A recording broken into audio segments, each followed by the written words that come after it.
Assalamualaikum warahmatullahi wabarakatuh. Perkenalkan, saya Nabila Nurlaila Agustin dari kelas IF 4801 PJJ dengan NIM 10303042400050. Video ini dibuat dalam rangka memenuhi tugas saya pada mata kuliah kalkulus lanjut untuk tugas subcelo 313.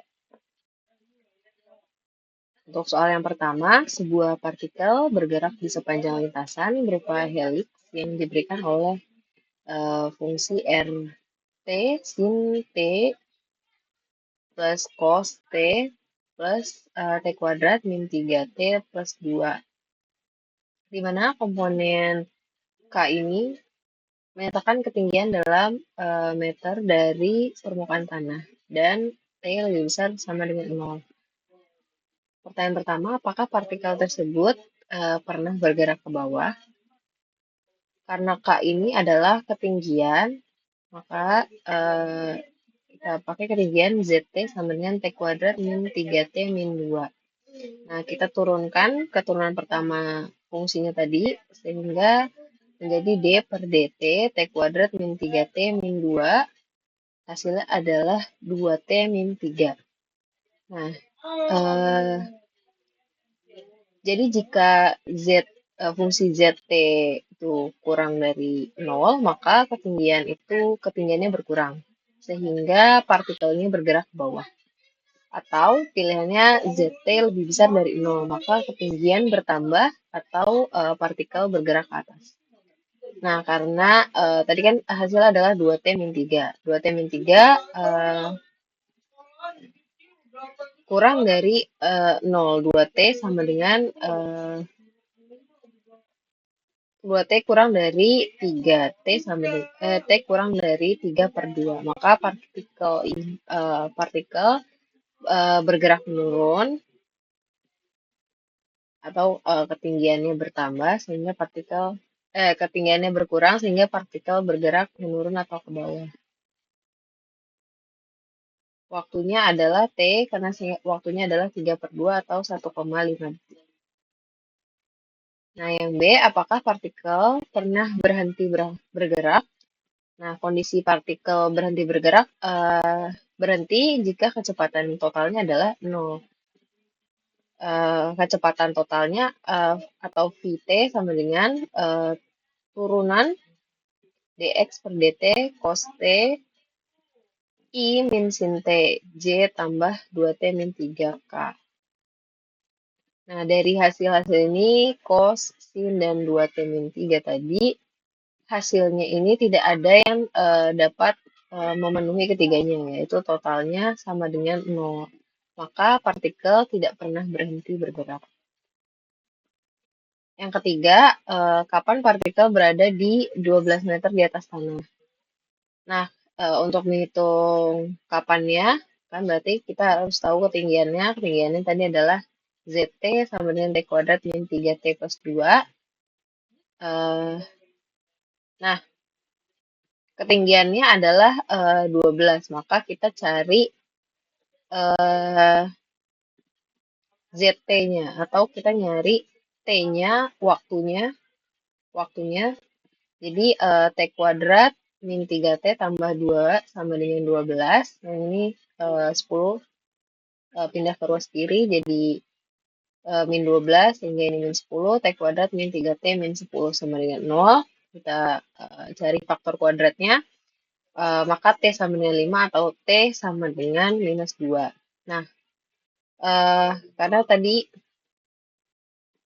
di sini permukaan tanah menyatakan ketinggian dalam meter dari permukaan tanah dan T lebih besar sama dengan 0, maka kita pakai yang lebih besar dari sama dengan 0 atau T adalah 5. Maka partikel berada di 12 meter pada T sama dengan 5 detik.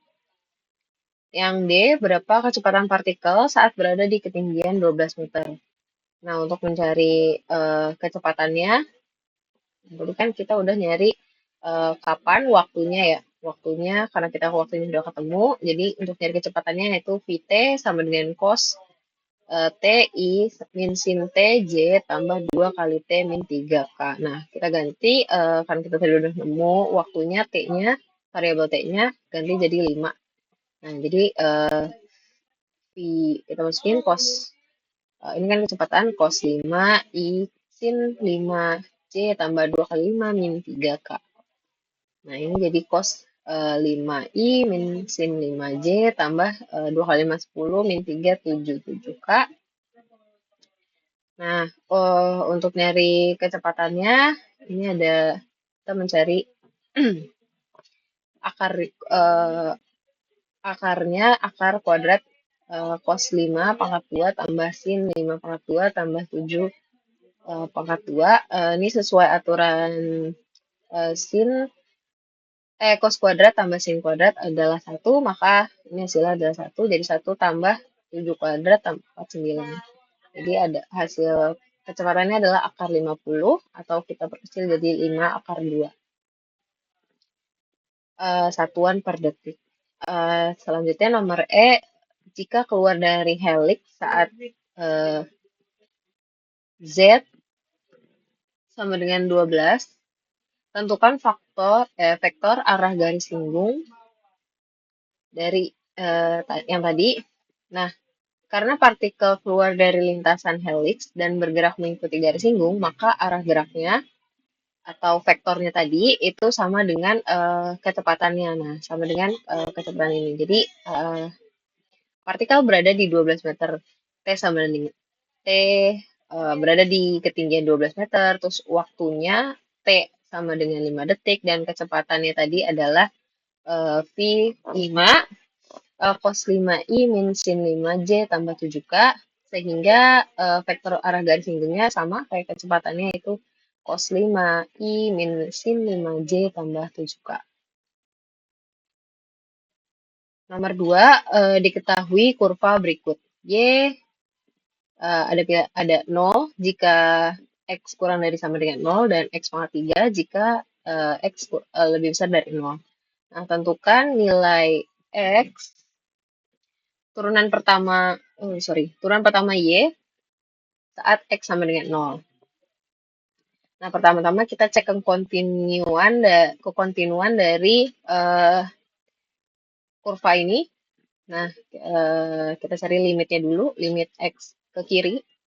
X ke kiri Y sama dengan 0. X ke kiri X kurang dari sama dengan 0, maka 0. Limit ke kanan yang pakai yang X pangkat 3, karena X lebih besar dari 0, tetap 0 juga. Terus kita cari X sama dengan 0 dan Y juga sama dengan 0. Sehingga fungsi kurva tersebut kontinu di X sama dengan 0. Kemudian kita cek turunannya juga.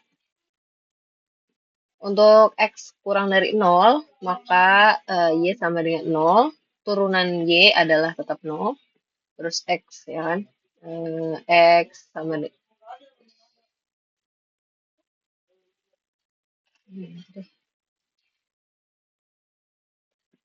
Nah, untuk X lebih besar dari 0, tadi kan persamaannya X kuadrat, Y sama dengan X pangkat 3, sehingga turunan pertama dari Y adalah 3X kuadrat.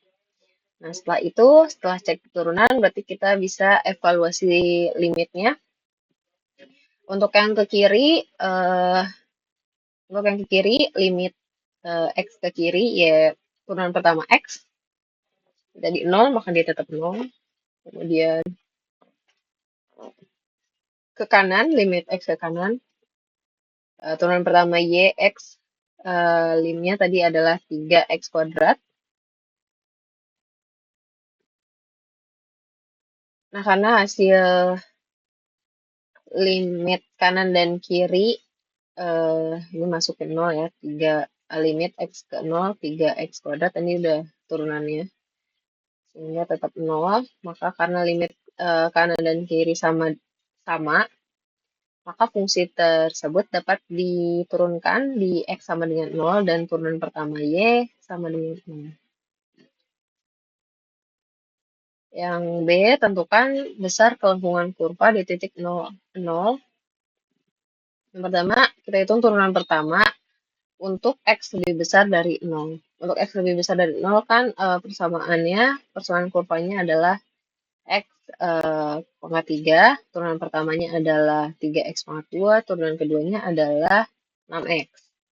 Nah, dan limitnya eh, ke kanan, turunan pertama X sama dengan nol dan turunan kedua X sama dengan nol. Nah, untuk X kurang dari nol, persamaannya adalah nol, turunan pertamanya nol juga, turunan keduanya nol. Sehingga kelengkungan dari fungsi Y sama dengan fx, rumusnya adalah kx sama dengan turunan kedua dari fx per 1 tambah turunan pertama dari x pangkat 2 per 3 per 2. Nah, kita masukin karena turunan pertama fx sama dengan 0 dan turunan kedua fx sama dengan 0, maka besar kelengkungan di titik 0,0 adalah 0. Sekian dari saya, kurang lebih mohon maaf. Wassalamualaikum warahmatullahi wabarakatuh.